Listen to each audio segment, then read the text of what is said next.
नमस्कार, बहुत स्वागत आपका अनादि टीवी पर। मैं हूं आपके साथ पारुल। देश में कोरोना की तीसरी लहर तेजी के साथ खत्म होने की दहलीज पर पहुंच गई है, लेकिन मौतों के आंकड़ों ने सबकी चिंता और बढ़ा दी है।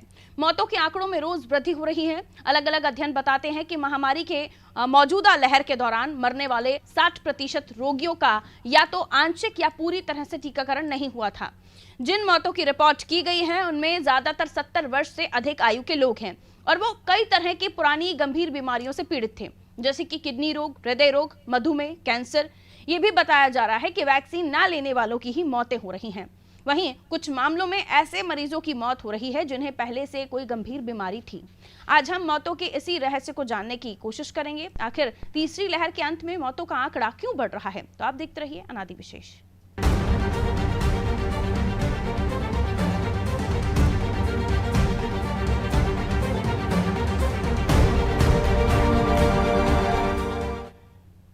देश भर में महामारी कोरोना वायरस के मामलों में आ रही गिरावट हर किसी के लिए एक राहत भरी खबर है। माना जा रहा है कि महामारी की गिरावट और इसके खात्मे की शुरुआत हो गई है। इसके बावजूद कोरोना से होने वाली मौतों का बढ़ता आंकड़ा लोगों को डरा रहा है। केंद्रीय स्वास्थ्य मंत्रालय की तरफ से जारी किए गए आंकड़ों के अनुसार देश में सोमवार को 83,876 नए मामले दर्ज किए गए, जो कि कल की तुलना में 22% कम है। इसके साथ ही पिछले 24 घंटे में 895 लोगों की मौत हुई है, जिससे मरने वालों की कुल संख्या बढ़कर 5,02,874 हो गई है। बात करें मध्य प्रदेश की, तो यहां भी कोरोना की तीसरी लहर का पीक गुजर चुका है। केस भी कम हो गए हैं, लेकिन मौतों का सिलसिला नहीं थमा। पिछले 24 घंटे में 6 मरीजों ने दम तोड़ दिया। तीसरी लहर में प्रदेश के 18 जिलों में मौतें हुई। सबसे ज्यादा 48 मौतें इंदौर में हुई हैं। आपको बता दें, भोपाल इसमें दूसरे नंबर पर रहा। वहीं पहली मौत 28 जनवरी को हुई थी और तब से अब तक 19 लोगों की जान जा चुकी है। प्रदेश में 23 दिन में 121 मरीज दम तोड़ चुके हैं। तीसरी लहर में 15 जनवरी से मौत का सिलसिला शुरू हुआ था। 15 से 20 जनवरी यानी 6 दिन में सिर्फ 10 मौतें हुई। 21 से 31 जनवरी तक यानी कि 11 दिन में 66 मरीजों की मौतें हुई और 1 से 6 फरवरी तक सिर्फ 6 दिन में ही 45 कोविड मरीजों ने दम तोड़ दिया। उधर कोरोना संक्रमण की तीसरी लहर का सामना कर रहे छत्तीसगढ़ से राहत भरी खबर सामने आई। रविवार को प्रदेश भर में सिर्फ 976 नए मरीज मिले। पूरे 33 दिन बाद ऐसा हुआ कि जब मरीजों की संख्या 1000 से कम रही। लेकिन कोरोना से मौत का आंकड़ा अभी भी चिंता का कारण छत्तीसगढ़ में भी बना हुआ है। रविवार को भी 9 मरीजों की मौत हो गई। इनमें से दुर्ग में 3 और रायपुर में 2 लोगों की जान गई है। तो 5 फरवरी को 14 मरीजों ने दम तोड़ा। प्रदेश में अब तक 13,937 लोगों की जान इस महामारी की वजह से जा चुकी है। चुनावी राज्य उत्तर प्रदेश में भी लगातार कोरोना की रफ्तार धीमी पड़ती जा रही है। पिछले 24 घंटे में 2,779 नए केस मिले हैं और 15 लोगों की कोरोना से मौत हो चुकी है। इसके साथ ही यूपी में महामारी से मरने वालों की संख्या बढ़कर 23,318 हो गई है। पिछले 24 घंटे में मध्य प्रदेश के अंदर कोरोना के 3,945 नए प्रकरण आए, जबकि 8,130 ठीक होकर अपने अपने घरों पे गए। दुगनी से अधिक संख्या ठीक होने वालों की है, रिकवरी की है। 40,591 एक्टिव केस मध्य प्रदेश के अंदर कोरोना के कुल रह गए हैं। कल जो सैंपल लिए गए मध्य प्रदेश के अंदर वो 71,591 सैंपल थे। संक्रमण दर हमारी 5.51 वर्तमान में है, जबकि रिकवरी दर हमारी 93.9 93.9 प्रदेश की है।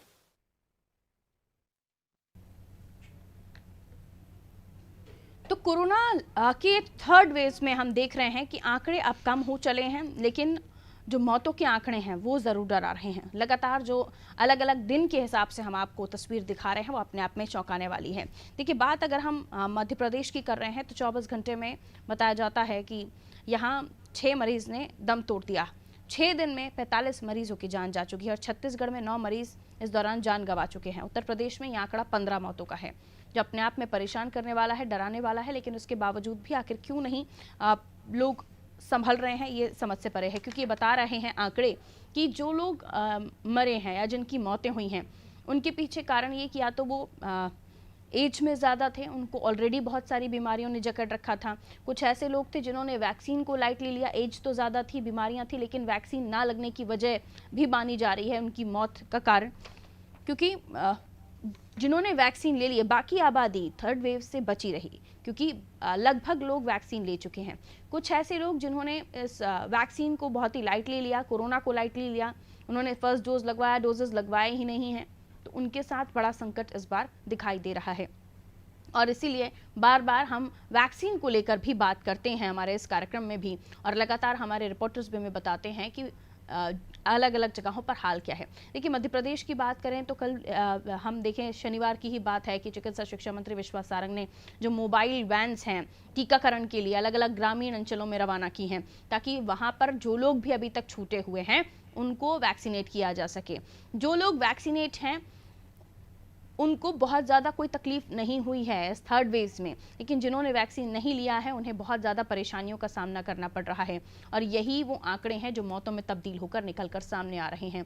यानी वैक्सीन ज़रूरी है, यही आपका कवच है, यही आपका महाकवच है, और डबल डोज के साथ तभी हम इस कोरोना से आगे भी जीतते रहेंगे। अभी भी हम लगभग जीत गए हैं क्योंकि तीसरी वेव के अब आंकड़े जो हैं वो हर राज्य में कम होने लगे हैं, लेकिन मौतों के आंकड़े हैं, और वो भी इसलिए कि जिन्होंने गलती की है, लापरवाही की है वैक्सीन लेने के मामले में, उनके साथ परेशानियां हो रही हैं, उनके साथ दिक्कतें हो रही हैं, या फिर जो एज में ज़्यादा है, उनको पहले से ही बहुत सारी बीमारियों ने जकड़ रखा हुआ है, उनके साथ थोड़ी परेशानी ज़्यादा है। भोपाल से नीरज मेरे सहयोगी हमारे साथ इस वक्त लाइव बने हुए हैं, उनसे हम जानकारी लेंगे। भोपाल में वैक्सीनेशन का आंकड़ा जानना बेहद ज़रूरी है क्योंकि लगातार नीरज जो हम आंकड़े अपने दर्शकों को भी बता रहे हैं उनमें मौतों की संख्या में जो मरीज रहे उनकी मौतों का कारण वैक्सीन ना लगाना या गंभीर बीमारियों से पहले से ही वो कहीं ना कहीं जूझ रहे थे, और उसके अलावा कुछ लोगों ने पहला डोज भी नहीं लिया। तो ये वैक्सीन ना लगवाने वालों के साथ ही तीसरी लहर में ज़्यादा परेशानियां हैं। तो वैक्सीन को लेकर क्या कुछ अब गवर्नमेंट कह रही है, जो लोग बचे हुए हैं उन्हें कैसे ढूंढकर वैक्सीन लगाई जाएगी ताकि हम 100% इस किसी भी आने वाली लहर से छुटकारा पा सकें? देखिए, बिल्कुल जिस तरह से पारुल बात की जाए अगर वैक्सीनेशन की, तो वैक्सीनेशन की भी सरकार ने व्यापक तैयारी कर रखी थी, और जिस तरह से जो रिजल्ट मध्य प्रदेश को मिले हैं उसमें काफी आगे मध्य प्रदेश निकल गया है, जिसमें लगभग आधे से ज्यादा जनसंख्या को जो है वैक्सीनेशन किया जा चुका है। लेकिन जो लोग बचे थे वैक्सीनेशन के, उनको कहीं ना कहीं खासी परेशानियों का सामना करना पड़ रहा है। ऐसे जो मौतों की जो आंकड़े निकल के आ रहे हैं उनमें सबसे ज्यादा केस वही हैं जिन लोगों को एक भी डोज नहीं लगा था। अगर वैक्सीनेशन की बात की जाए तो जिस तरह से अभी 15 से 18 साल के बच्चों को भी वैक्सीनेशन का काम हो चुका है। साथ में यदि बात की जाए जो बच्चे नहीं मिले हैं उनके लिए अभी कल ही चिकित्सा शिक्षा मंत्री विश्वास सारंग ने वैक्सीनेशन वैन 5 वैनों को हरी झंडी दिखाई थी। अब वो वैक्सीनेशन वैन जाकर ऐसे लोगों को ढूंढेंगी जिनका वैक्सीनेशन नहीं हुआ है, जिन लोगों ने वैक्सीन नहीं लगवाई है। तो कहीं ना कहीं सरकार पूरी तरह से चिंतित है, लेकिन लोगों को कहीं ना कहीं जागरूक होने की काफी जरूरत है। जिस तरह से जो मौत के आंकड़े हैं वो तीसरी लहर में पिछले 6 दिन में ही 10 मौतें हो चुकी थी, और वहीं 6 दिन में अब 45 मौतें दर्ज की गई हैं, जिसमें भोपाल, इंदौर, जबलपुर सभी जगह जो है मौतों का आंकड़ा देखने को मिला है। लगभग अगर कुल मौतों की बात की जाए तो पूरे कोरोना काल के दौरान अभी जो तीसरी जो लहर है उसमें 121 मौतें दर्ज की गई है। हालांकि इसमें जो जिस तरह से जानकार जो बता रहे हैं वो यही बता रहे हैं कि जो आंकड़े जो सामने निकल के आए हैं उनमें अधिकांश लोग या तो बुजुर्ग थे, उनको हाई ब्लड प्रेशर की शिकायत थी, या फिर जिन्होंने वैक्सीनेशन का एक भी डोज नहीं लिया था उन लोगों की मौतें हुई हैं। तो कहीं ना कहीं पारुल वैक्सीनेशन ही इस समय सबसे बड़ा बचाव है। लोगों को इस बारे में जागरूक होना चाहिए कि वैक्सीन समय पर लगवा लें, दोनों डोज समय पर लगवा लें। इसके अलावा जिन लोगों को जो प्रिकॉशन डोज का जो समय आ गया है वो प्रिकॉशन डोज भी ले लें, जिससे क्या है सावधानी जो है अपने अपने ही हाथ में है। हमें खुद का बचाव करना है, जिस तरह से जो कोरोना गाइडलाइन है तो उसका भी पालन करना है, क्योंकि अभी कोरोना पूरी तरह से खत्म नहीं हुआ है। हालांकि जो राहत है वो जरूर मिल गई है। जहां 2000 से ज्यादा आंकड़े कोरोना के देखने को मिल रहे थे, अब वो 800 और 850 पर आकर रुक गए हैं। हालांकि सभी जगह से अच्छी खबर यही आ रही है कि जो आंकड़े हैं, जो पीक निकल जाने के बाद अब आंकड़े जो है उनमें लगातार कमी आ रही है। लेकिन जो मौतों का जो आंकड़ा जो बढ़ा हुआ है वो कहीं ना कहीं डराने वाला है। लेकिन फिर भी दूसरी लहर में जिस तरह से जो मौतें दर्ज की गई उनसे आंकड़ा फिलहाल कम ही है। जी पारुल। बिल्कुल नीरज, ऐसे में सवाल ये भी कि अब हम देख रहे हैं कि जो जूनियर्स हैं हमारे, यानी 15 टू 18 एज के जो बच्चे हैं, 12 से 18 साल के जो बच्चे हैं, उन्हें वैक्सीन लगाई जा रही है। और उनमें भी हम देख रहे हैं कुछ ऐसे भी बच्चे हैं जो अभी भी इस वैक्सीन से डरे हुए हैं, उनके अभिभावक उन्हें समझा नहीं पा रहे हैं। और कुछ वीडियोस भी ऐसे सामने आए जिन्होंने चौंका दिया कि बच्चे तो, और हम ये समझते हैं कि उन्हें छोटी सी बात समझाई है वो उस जागरूकता को और बड़े पैमाने पर फैलाते हैं। लेकिन इस मिशन को भी पूरी तरह से हमें सक्सेसफुल बनाना है। अभी भी ऐसे कई बच्चे हैं जो इस क्राइटेरिया में आते हैं लेकिन उन्हें वैक्सीन नहीं मिली है। और जब वैक्सीन ही एक मूल मंत्र है बचाव का, तो इसको लेकर अब मिशन मोड पर दोबारा से बच्चों को लेकर काम क्यों नहीं किया जा रहा है? और अगर आपको और छोटे बच्चों के लिए पता चल पा रहा हो कोई अंदर से इंफॉर्मेशन कि बाकी आगे बच्चों के लिए वैक्सीनेशन जो छोटी उम्र के हैं उनके लिए क्या प्रयास किए जा रहे हैं, किस तरह से ट्रायल चल रहे हैं? सर देखिए पारुल, जिस तरह से जो बातें चल के सामने आ रही है उसमें जो 11 साल से ऊपर के बच्चे हैं, 11 साल से उनकी उम्र शुरू होती है, उनको लगभग 15 फरवरी से वैक्सीनेशन का काम यहाँ पर शुरू हो चुका है, क्योंकि वैक्सीनेशन जो ट्रायल नीरज, आवाज नहीं मिल रही आपके हमें।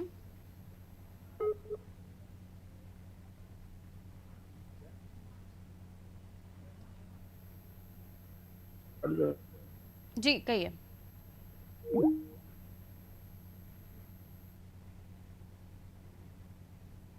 चलिए, लगता है नीरज की आवाज़ हमको नहीं मिल रही है। बहुत शुक्रिया नीरज, जानकारी देने के लिए। काफ़ी हमें समझाने की कोशिश नीरज ने की, हमारे दर्शकों को समझाने की कोशिश और जानकारी कि किस तरह से देखिए अब आंकड़े जो हैं वो बहुत गिरावट पर दर्ज किए जा रहे हैं। जो कोरोना पॉजिटिव केसेस है वो कम होने लगे हैं, यानी तीसरी लहर को हम पार कर चुके हैं। लेकिन उसके बावजूद भी आंकड़ों में गिरावट, लेकिन मौतों में तेजी। और ये तेजी चिंता का विषय है, क्योंकि हम जो मौतों के आंकड़े देख रहे हैं उनमें जिनकी मौत हुई है उनकी स्टडी बताती है कि ये लोग वो हैं या तो जिन्होंने वैक्सीन ली ही नहीं, या आंशिक रूप से, क्योंकि वैक्सीन को दोनों डोज लेते हैं तभी आप पूरी तरह सुरक्षित अपने आप को कह सकते हैं कोरोना से। और अब तो बूस्टर डोज है, और जिन्हें बूस्टर डोज के लिए आप एप्लीकेबल हैं तो आपको बूस्टर डोज भी लेना चाहिए। और बच्चों के लिए वैक्सीन, खास तौर पर हमारे जूनियर्स, उनको ज़रूरत है अब समय पर वैक्सीन लेने की, क्योंकि देखिए अब स्कूलों को फिलहाल बहुत ज़्यादा अभी नहीं खोला जा रहा था, लेकिन अब स्कूल भी 50% क्षमता के साथ खुल ही रहे हैं। तो जाहिर है अब बच्चों को वैक्सीन मिलनी चाहिए और अभिभावकों को इस पर ध्यान देना चाहिए कि बच्चों को समय पर वैक्सीन मिले। और इसके बाद मासूम यानी छोटे बच्चों के लिए, छोटी प्री नर्सरी, नर्सरी क्लासेस के स्टूडेंट्स के लिए भी अब वैक्सीन के लिए ट्रायल चल ही रहे हैं। जल्दी हमें वो वैक्सीन भी मिल जाएगी, यानी हमारे और छोटे वाले जूनियर्स भी सिक्योर हो जाएंगे। भोजेंद्र हमारे साथ रायपुर से जुड़े हुए हैं, हम उनके पास जाएंगे और रायपुर यानी छत्तीसगढ़ की हम आंकड़ों की बात समझेंगे। छत्तीसगढ़ में 9 मरीजों ने अब तक जान गंवाई, अगर हम 6 दिन का आंकड़ा देख रहे हैं तो भोजेंद्र। और बताया जाता है कि जो मरने वाले लोग हैं उन्होंने या तो वो बहुत बुजुर्ग थे, उनकी एज ज़्यादा थी, ऑलरेडी बीमारियों के साथ वो जूझ रहे थे। और ये भी बताया जाता है स्टडीज़ में या तो ये वो लोग हैं जिन्होंने वैक्सीन ली नहीं थी या एक ही डोज लिया था। अब आने वाले समय में किस तरह से जो लोग बच गए हैं उन्हें वैक्सीनेट किया जाए। हालांकि हम देख रहे हैं छत्तीसगढ़ से बहुत अच्छी खबरें हैं आंकड़ों को लेकर, लेकिन फिर भी अब जूनियर्स को भी वैक्सीन लगाई जा रही है, तो उसको लेकर किस तरह के प्रयास किए जा रहे हैं, क्योंकि वैक्सीन ही हमें बचाएगी, तो उसी से ही हमें लोगों को बचाना भी होगा, यानी प्रशासन को बचाना होगा। तो कैसे प्रयास हो रहे हैं? जी, बता दो पारुल की छत्तीसगढ़ में आंकड़ों की बात करें तो कोरोना के आंकड़ों में कमी भी आई है। बीते 24 घंटों में 976 मरीज सामने आए हैं। वहीं जो मौतें हुई हैं कोरोना को लेकर, उसमें 9 लोगों की मौतें हुई हैं, जिसमें से 7 लोगों की मौत अन्य गंभीर बीमारियों के चलते हुई है। साथ ही आपको ये बता दो कि पिछले 1 महीने के आंकड़े, अगर मौतों के आंकड़ों को अगर आप छत्तीसगढ़ के आंकड़ों को उठाएंगे तो उसमें अधिकतर लोगों की मौत जो कोरोना से हुई है, उसमें अधिकतर लोगों की मौतें जो हुई है वो गंभीर बीमारियों के चलते या जिन्होंने वैक्सीन के दोनों डोज नहीं लगवाए हैं। तो या तो पहले डोज लगवाए उनमें भी कई लोगों की मौत हुई, या डोज जिन्होंने वैक्सीन के दोनों डोज नहीं लगवाए उनकी मौतें सबसे ज्यादा अधिक हुई है पारुल। तो यह कह सकते कि वैक्सीनेशन ही एक बचाव है, कि जो वैक्सीनेशन नहीं कराए वो ही गंभीर हो रहे हैं और उनकी ही मौतें हो रही हैं। छत्तीसगढ़ में अधिकतर जो मरीज कोरोना के सामने आ रहे हैं उनकी जो मौतों का आंकड़ा अगर आप निकालेंगे तो अधिकतर मरीजों की संख्या उसी बेस पर आ रही है कि जो मरीज कोरोना वैक्सीनेशन नहीं कराए हैं और उनको गंभीर हो जाते हैं तो उन्हीं की मौतें हो रही हैं पारुल। बिल्कुल, और ऐसे में अब मेरा दूसरा सवाल भी इसी से लगा हुआ ही था कि अब जूनियर्स को वैक्सीन लगाई जा रही है, और जूनियर्स को वैक्सीन लगाने के लिए, क्योंकि कई ऐसी खबरें, ऐसी वीडियोस भी सामने आ रहे हैं जिसमें जूनियर्स, हमारे जो 12 से 18 साल की उम्र के बच्चे हैं, वो वैक्सीन लगाने से कतरा रहे हैं, अभिभावक कतरा रहे हैं। आखिर इस परेशानी से कैसे प्रशासन पार पाएगा, कैसे जूनियर्स को 100% वैक्सीनेट कर पाएंगे? और अभी तो इन्हें पहला डोज भी कंप्लीट 100% नहीं हुआ है, तो कैसे जी इसको लेकर तैयारियां हैं? जी पारुल, बता दूं कि 15 से 18 वर्ष के जो वैक्सीनेशन शुरुआत की गई थी छत्तीसगढ़ से, अब पूरे देश के साथ शुरुआत हुई थी। छत्तीसगढ़ में हाँ। बड़ी तेजी से 15 से 18 वर्ष के युवक युवतियों को वैक्सीनेशन का पहला डोज बड़ी तेजी से लगा है। अभी लगभग 75% का जो लक्ष्य है उसमें 75% का अचीवमेंट राज्य शासन ने के स्वास्थ्य विभाग ने पा लिया है। वहीं जो 12 से अब लगने वाले वैक्सीन जो बच्चों को लगे उनको लेकर अभिभावकों के मन में चिंता तो स्पष्ट नजर आ रही है कि कई अभिभावक अभी भी डरे हुए हैं कि उनको वैक्सीन कैसे लगवाएं, क्योंकि वैक्सीनेशन का दुष्प्रभाव अभी सोशल नेटवर्कों में काफी ज्यादा भ्रामक जानकारियों फैली थी, जिसको लेकर लोगों के मन में अभी भी भय बना हुआ है। क्योंकि जिनको पहले से गंभीर बीमारियां थी, बुजुर्ग लोग थे, वरिष्ठ लोग थे, उनको अगर वैक्सीनेशन लगने के बाद कई कॉम्प्लीमेंट कंडीशन देखने को मिला था, जिसके चलते लोगों ने कई भ्रामक खबरें भी फैलाई थी। लेकिन स्वास्थ्य विभाग ने कहा, साफ तौर पे कहना है कि वैक्सीनेशन से किसी तरह का कोई अनहोनी होता नहीं है या कोई दूसरा चीज होता नहीं है। मतलब बीमारियां अगर आपको पहले से है तभी कुछ ना कुछ आपको आपके शरीर में कुछ बदलाव दिखेंगे। तो इसको लेकर लोगों में अभी भी चिंता का विषय है। लेकिन सबसे अच्छी चीज ये है कि छत्तीसगढ़ में अगर वैक्सीनेशन की बात करें तो बहुत ज्यादा ही वैक्सीनेशन छत्तीसगढ़ में हो गया है। लगभग अगर एवरेज की बात करें तो 70% का एवरेज, टोटल ओवरऑल 70% से भी ऊपर एवरेज छत्तीसगढ़ ने कवर कर लिया। और दोनों डोज लगवाने वाले लोगों में भी काफी ज्यादा संख्या है पारुल छत्तीसगढ़ में। बिल्कुल, लेकिन 70% बाकी 30% तो बाकी है ना भूजेंद्र, और वो भी चिंता का विषय है क्योंकि इतनी ज़्यादा आबादी है और उसमें 30% भी आप सोचिए लाखों लोग होंगे जो अभी भी वैक्सीनेट नहीं हुए होंगे, तो उन्हें भी वैक्सीनेट करना बेहद ज़रूरी है। और जूनियर्स यानी 15 से 18 साल की उम्र के जो बच्चे हैं उनका भी ध्यान रखना है। जब तक हम पूरी तरह वैक्सीनेट नहीं हो जाते हैं, कोई भी ना बचे वैक्सीनेशन से, तब जाकर हम 100% तैयार हो जाएंगे इस कोरोना से लड़ने के लिए। बहुत शुक्रिया भूजेंद्र जानकारी देने के लिए। तो देखिए, ये भ्रम जो लोगों में है उसे दूर करना ज़रूरी है क्योंकि हमारे देश में इतने सारे लोग हैं। हम मध्य प्रदेश की बात करें, 90-95% वैक्सीनेशन यहाँ हो चुका है, बच्चे भी वैक्सीनेट हो रहे हैं। अलग अलग राज्यों में भी आप देखिए तो वैक्सीनेशन के आंकड़े काफ़ी अच्छे हैं, लेकिन बावजूद इसके कुछ लोग वैक्सीनेट नहीं होना चाहते, वैक्सीन लेना ही नहीं चाहते। क्यों? क्या वजह है कि आप वैक्सीनेशन से डर रहे हैं? क्या वाकई अभी भी किसी तरह का कोई डर या खौफ है? आप समझ रहे हैं 95% आबादी ले, यानी कुछ ही लोग हैं जिन्होंने वैक्सीन अभी तक नहीं लगवाई है, बाकी सब प्रदेश में वैक्सीनेट हैं। और जो वैक्सीनेट नहीं है उन पर ही ये तीसरी लहर या आने वाली लहरों का खतरा है। और जब तक इस बात को हमारे देश की जनता, हमारे प्रदेश के रहवासी नहीं समझेंगे, तब तक हम पूरी तरह कोरोना से लड़ने के लिए तैयार नहीं हो पाएंगे। क्योंकि कोई ना कोई व्यक्ति संक्रमित होगा, कोई ना कोई व्यक्ति दूसरे को वो संक्रमण देगा और इस तरह से वो संक्रमण हर बार फैलता जाएगा। फिर मौतों का आंकड़ा, फिर पॉजिटिविटी का आंकड़ा, फिर अस्पतालों में आपका भर्ती होना या घर में आपका आइसोलेट होना। इसलिए जरूरी है कि पूरी की पूरी आबादी, कोई ना छूटे, कोई ना रह जाए। इसलिए लगातार मिशन मोड पर अलग अलग राज्य सरकारें काम कर रही हैं ताकि लोगों को वैक्सीनेट किया जाए, क्योंकि वैक्सीन ही एकमात्र ऐसा उपाय है जो ना केवल आपको, आपके बच्चों को, अब तो 15 से 18 साल की उम्र के बच्चों को भी वैक्सीन लगाई जा रही है, और जो जूनियर्स हैं उनके लिए, और भी छोटे जो बच्चे हैं उनके लिए भी वैक्सीन को लेकर ट्रायल्स चली रहे हैं। लेकिन बावजूद उसके अगर वैक्सीन ना लगवाने वाले लोग हैं उनके ऊपर कोरोना का खतरा ज़्यादा है, जो मौतों के आंकड़े हैं उन्हीं लोगों में से हैं। तो ये चिंता का विषय है क्योंकि अभी भी वही लोग संक्रमित हो रहे हैं जो वैक्सीन नहीं ले रहे हैं। तो आप समझिए कितनी महत्वपूर्ण है वैक्सीन हमारे लिए। अशफाक हमारे साथ उत्तर प्रदेश से बने हुए हैं, हम उत्तर प्रदेश के मामले उनसे जानने की कोशिश करेंगे। 15 लोगों की मौत बताई जा रही है। अशफाक, लगातार जो आंकड़े 24 घंटे के निकल के सामने आ रहे हैं, 6 दिनों में हम देखें तो 45 मौतें मध्य प्रदेश में दर्ज की गई हैं। मौतों के पीछे स्टडीज ये है कि या तो वो गंभीर बीमारियों से जूझ रहे थे, बुजुर्ग थे, या वैक्सीन नहीं लेने वाले लोगों में से थे। और अब हम देख रहे हैं कि जो लोग वैक्सीन नहीं ले रहे हैं, तीसरी लहर के संक्रमण की चपेट में आने के बाद या तो उनकी मौत हो रही है या वो ज्यादा उनकी स्थिति गंभीर हो जा रही है। ऐसे में वैक्सीन को लेकर चर्चा हो रही है। तो हम देख रहे हैं लगातार जो लोग कुछ छूट गए हैं उनके लिए भी मिशन मोड पर सरकारें काम कर रही हैं। वैक्सीन ना लेने वालों की संख्या और कितनी बची है, और अब जो वैक्सीन नहीं जो लगवा रहे हैं या जो जानबूझकर नहीं चाहते हैं कि वो वैक्सीनेट हो, उन्हें किस तरह से समझाइश के लिए कोई कदम उठाए जा रहे हैं?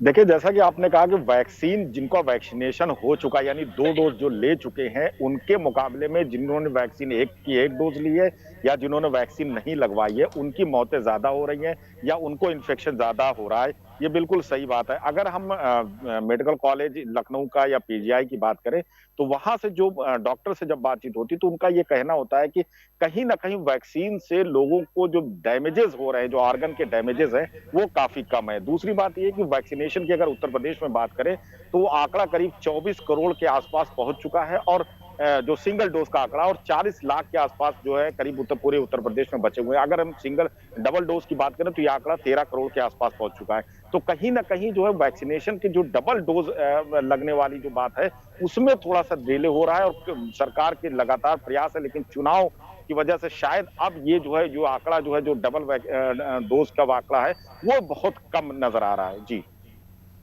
बिल्कुल अशफाक, अब ऐसे में सवाल यही कि क्योंकि चुनावी राज्य है और अगर कोई भी वैक्सीन से छूट रहा है या बच जा रहा है, उन तक वैक्सीन नहीं पहुंचता है और वो अगर इन्हीं भीड़ में से कहीं से संक्रमित हो जाते हैं तो उनके लिए कितना बड़ा खतरा ये तीसरी लहर साबित हो सकती है। क्योंकि हम देख रहे हैं राज्य में जनसंख्या भी ज़्यादा है, जाहिर है, लेकिन मौतों की संख्या भी बढ़ रही है। संक्रमण डाउन हो रहा है, आंकड़े डाउन दर्ज किए जा रहे हैं, लेकिन जो मौतों का आंकड़ा है वो बढ़ रहा है।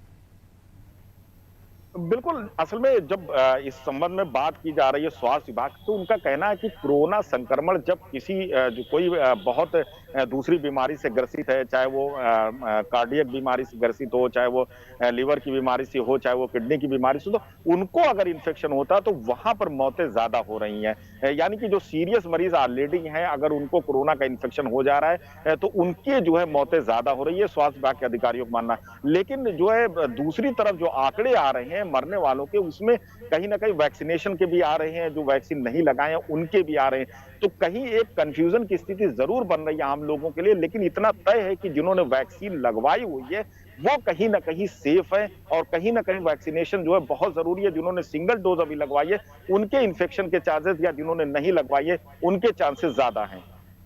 बहुत शुक्रिया अशफाक जानकारी देने के लिए। तो लगातार तमाम राज्यों में तस्वीर यही है कि जिन्होंने वैक्सीन नहीं ली है या जिन्होंने सिंगल डोज लिया है उनके साथ कोरोना की तीसरी लहर में भी खतरा लगातार बना हुआ है। वैक्सीन लेने के बाद ऑर्गन फेलियर के चांसेस कम हैं और यही लगातार तमाम जगहों से जो बताया जा रहा है, इंफॉर्मेशन दी जा रही है। डॉक्टर भुवनेश्वर गर्ग हमारे साथ इस वक्त फोन लाइन पर मौजूद हैं, हम उनसे भी जानकारी ले लेते हैं। डॉक्टर साहब, मौतों के आंकड़े बढ़ रहे हैं लेकिन जो पॉजिटिविटी के आंकड़े हैं वो कम हो रहे हैं, कम दर्ज किए जा रहे हैं। ऐसे में मौत जिनकी हो रही है उनके लिए स्टडीज़ बता रहे हैं कि वैक्सीन नहीं लिया या वैक्सीन के दोनों डोजेज ही नहीं लिए और उसके अलावा या तो वो बुजुर्ग रहे या बहुत ज़्यादा गंभीर बीमारियों से जूझ रहे थे, उन लोगों की मौतें हुई हैं। इस आंकड़े को आप किस तरह से देखते हैं, आपका नज़रिया इस पर क्या है? नहीं, देखिए पारुल जी, हम लगातार इस मुद्दे पे बात कर रहे हैं कि कोरोना संक्रमण एक प्राकृतिक आपदा महामारी के साथ साथ चाइना प्रायोजित केमिकल वॉर भी रही है, तो इसके दूरगामी परिणाम हम लगातार देख रहे हैं। हमारे देश में अच्छी बात यह है कि खान पान की जो परंपराएं हैं या धूप की जो प्रचुरता है या शुद्ध तैयार भोजन की जो हर घर में परिपाटी है, उससे बहुत कुछ बचाव होता रहा। लेकिन फिर भी जो 2 वैक्सीन लगने थे, जिन को 2 वैक्सीन लगा, उनमें बीमारी की गंभीरता कम इसलिए देखी गई है कि उसमें एक बचाव का पक्ष हमारी परंपराओं के साथ कायम हुआ। साथ ही ये भी देखने को मिला है कि जिन लोगों में कोमार्बिडिटी थी, ऐसे हर साल करीब करीब 60-70 लाख मौतें न्यूमोनिया की होती थी, वो इस कोविड काल में नहीं हुई हैं। मौतों का आंकड़ा बहुत कम रहा है।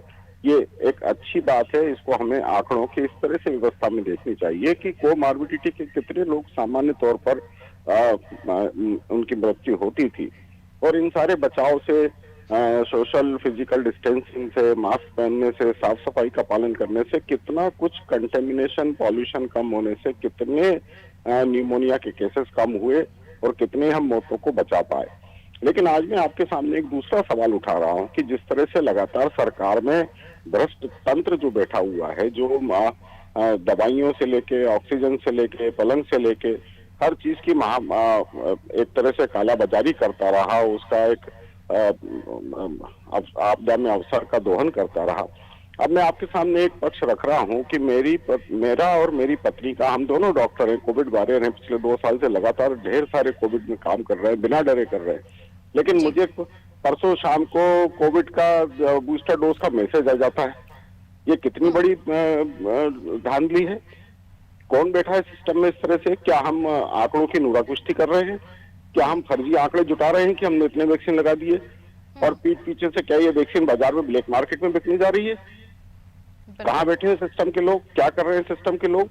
ये कैसे संभव है? एक आध गलती हो सकती है, लेकिन मेरे पास एक और मैसेज आया कि वो पश्चिम बंगाल मालदा में एक महिला बीमार है, कोविड में है और अस्पताल में है, और उसको यहाँ भोपाल के मास्टर लाल सिंह अस्पताल से बूस्टर डोज लग जाता है। ये चल क्या रहा है देश में, और क्यों समय रहते इस पे संज्ञान नहीं लिए जाते? मैं पुरजोर मांग करता हूँ आपके जरिए, आपके चैनल के जरिए हमारे यशस्वी प्रधानमंत्री मोदी जी से और हमारे श्री शिवराज सिंह जी से कि इसके ऊपर गंभीर संज्ञान लीजिए। कौन लोग हैं जो आपकी पूरी इतनी बड़ी मेहनत को नेस्तनाबूद कर रहे हैं? त्रुटियां होना और फिर आंकड़ों में धांधली होना और फिर वैक्सीनेशन के आंकड़े कुछ और निकल कर आना। और आपने जैसे बताया कि आपके पास मैसेज, न केवल कई ऐसे लोग हैं कि जिनके पास सर्टिफिकेट पहुंच जाता है कि आप डबल डोज वैक्सीनेट हैं, और फिर वो अगर लगवाना चाह भी रहे होंगे सेकंड डोज तो वो नहीं लगवाते हैं कि हमारे पास वैक्सीनेशन का सर्टिफिकेट आ गया। तो ऐसे कई आंकड़े हैं। और आपने ये भी प्रश्न उठाया कि कहीं ये ब्लैक मार्केट में वैक्सीन आंकड़ों को कुछ और बताकर भेजी तो नहीं जा रही। बहुत बहुत शुक्रिया गर्ग साहब हमारे साथ जुड़ने के लिए। तो समस्याएं कई हैं, कोरोना जब से शुरू हुआ है तब से लेकर अब तक और बनी हुई हैं, और इनका जाना लगभग हमें नजर नहीं आ रहा, क्योंकि एक के बाद एक अलग अलग देशों में भी हम देखें तो वेरिएंट नए नए आ रहे हैं, लोग उनसे लड़ रहे हैं, और अब लोग कई देशों में तो लोग आदी हो गए हैं कि कोरोना के साथ ही उनको रहना है। और ये हमारे देश में भी बता दिया गया है कि कोरोना के साथ आपको रहना है, लेकिन जो परहेज, जो प्रिकॉशंस आपको बताए जा रहे हैं उनके साथ। अब वैक्सीन को लेकर अगर आपके पास कोई भी गलत मैसेज आता है, बूस्टर डोज आपको लगा दिया गया, इस तरह का मैसेज आता है और आपने नहीं लिया है, आप इसको लेकर संपर्क कर सकते हैं। अलग अलग हेल्प नंबर्स दिए हुए हैं जहां पर आप बात कर सकते हैं, लेकिन वैक्सीन जरूर लेनी है। अगर गलत आपके पास मैसेज आ भी जाता है तो आप संपर्क कीजिए कि आपने डोज नहीं लिया है और आपको डोज लग गया है। दीजिए इजाजत, रखिए अपना ख्याल, नमस्कार।